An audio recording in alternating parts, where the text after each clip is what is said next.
जय हिंद, जय भारत।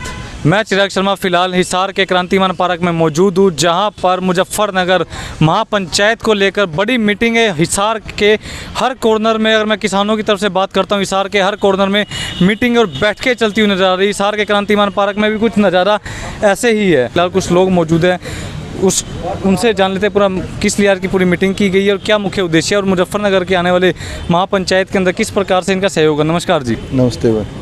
सर, जो आज की मीटिंग क्रांतिमान पार्क में हिसार की हो रही है, इसका क्या मुख्य उद्देश्य है?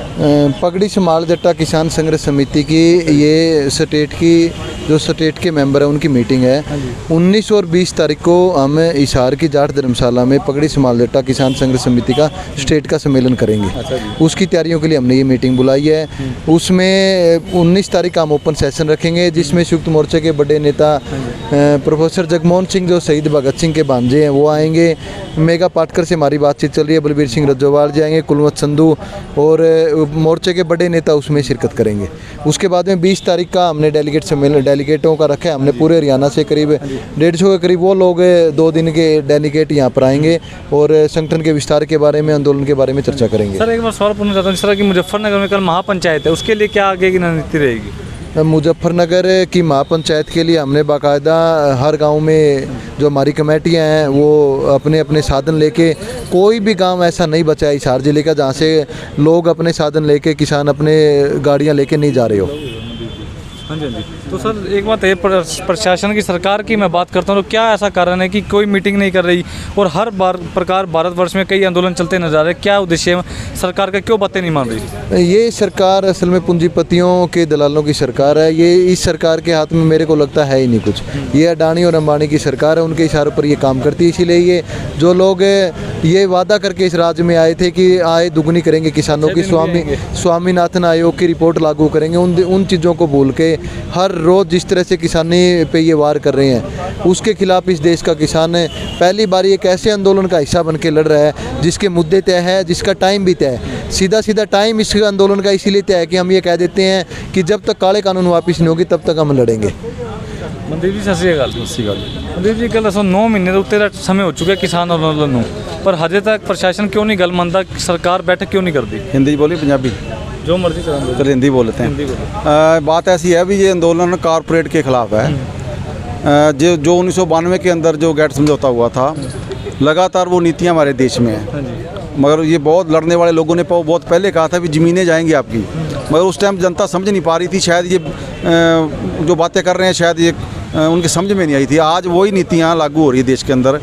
ज़मीन बचाने की लड़ाई है और ये हम इसको आखिरी लड़ाई मानते हैं। यदि हमारे तो दोबारा हम अपनी ज़िंदगी में दोबारा ऐसा आंदोलन नहीं कर पाएंगे, क्योंकि हमने देखा कि जब डीजल के रेट भाव बढ़ते थे, पेट्रोल के भाव बढ़ते थे, लोग सड़कों पर आते थे। मगर जब वो कंपनी के अधीन चला गया तो अब लोगों की बेबसी है। मतलब ये आंदोलन हारने के बाद लोग बेबस हो जाएंगे, दोबारा लड़ नहीं पाएंगे। और ये आंदोलन इतना बड़ा आंदोलन है, ये जीते बगैर वापसी इसकी घर वापसी नहीं होगी। मतलब चाहे सरकार जितना मर्जी यत्न कर ले, करनाल के अंदर जितने मर्जी लठ बजा ले और सिर फोड़ ले, मगर जितने सिर फोड़ेंगे ये उतना ये आंदोलन मजबूत हो रहा होगा। आपने देखा भी गरोंडा के अंदर हमने एक मीटिंग बुलाई थी, मीटिंग के अंदर 5 से 7 हज़ार लोग मीटिंग में पहुंच गए। कोई बड़ी कॉल नहीं थी, छोटी सी मामूली सी कॉल पे इतने लोग पहुंच रहे थे। अभी 7 तारीख को एक बड़ा ग्राफ करनाल का हम करेंगे और देखोगे हज़ारों लोग जाएंगे, गिनती मिनती नहीं। आज मुजफ्फरनगर की रैली हो रही है। कल आज सुबह हमारी संगठन की तरफ से एक जत्था रेलवे के माध्यम से हमने चला गया और हर गांव से लोग जा रहे हैं। मुजफ्फरनगर की रैली इस सरकार की कफन में कील साबित होगी। जो ये कह रहे भी आंदोलन नहीं है जी, ये तो पंजाब का है जी, ये तो जाटों का है जी, सरदारों का है। अब देखोगे आंदोलन कितना बड़ा है। यूपी के अंदर लाखों लाख लोग जुटेंगे और 5 तारीख कल के बाद एक हवा बदलेगी। सरकार को झुकना पड़ेगा। जो सरकार यूपी के बल पे ये कह रही भी यूपी के अंदर हमारा कुछ नहीं बिगड़ सकता, यूपी के अंदर बंगाल की तरह हारेंगे और हर हथकंडे सरकार अपना रही है। हमें इस बात का पता है, मगर हम जीतने जा रहे हैं, सरकार हारने जा रही है। मनदीप जी, जो मैं पीछे बैनर भी देख पा रहा हूँ और सचिन भाई को थोड़ा सा कैमरा घुमा कर दिखाएं, सचिन भाई सामने की तरफ, एक बार बैनर की तरफ। पगड़ी समाल जट्टा संघर्ष समिति के बारे में कुछ बताएं, किस प्रकार अपना सहयोग दे रही है किसान आंदोलन के अंदर और भी सामाजिक कार्य में अपना सहयोग देती हुई नजर आती है? देखिए, सबसे पहले जत्था पगड़ी समाल जट्टा किसान संघर्ष समिति हरियाणा ने 25 नवंबर रात को 12 बजे 100 से ज़्यादा ट्रालियों का शुरू किया था। इस इलाके से सबसे पहले हमारे झंडे के नीचे हमने जब ये मूवमेंट चलाई थी तो उसके बाद तो हज़ारों लोग शामिल हैं। आप देखोगे लगातार हम लड़ाई लड़ रहे हैं, चाहे कनेक्शनों की लड़ाई। अभी हमने ट्यूबवेल कनेक्शन 1400 से ज़्यादा ट्यूबवेल कनेक्शन रिलीज करवाए। 48 घंटों में हमने एससी दफ्तर का घिराव किया। 48 घंटों में हमने 167 ट्रांसफार्मर दिलाए।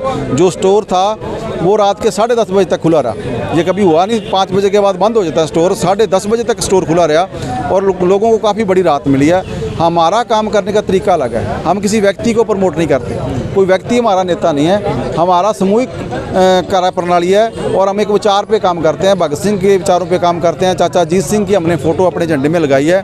चाचा अजीत सिंह ने पगड़ी संभाल जट्टा लहर चलाई थी और वो भी आंदोलन 9 महीने चला था। तब भी 3 कानून आए थे और उस टाइम जब कोई मीडिया नहीं था, कोई इतना बड़ा आंदोलन नहीं था, जब हम गुलाम थे और गुलाम होते हुए भी हम वो आंदोलन जीत गए थे।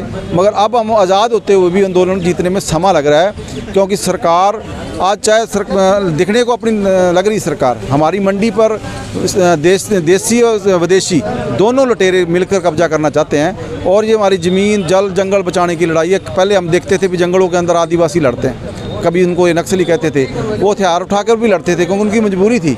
क्योंकि जब ज़मीन चली जाएगी तो आदमी मरता क्या नहीं करेगा। मगर वो रास्ता उनका ठीक नहीं हो सकता, मगर जब आखिरी आ जाएगी तो बंदा क्या करेगा।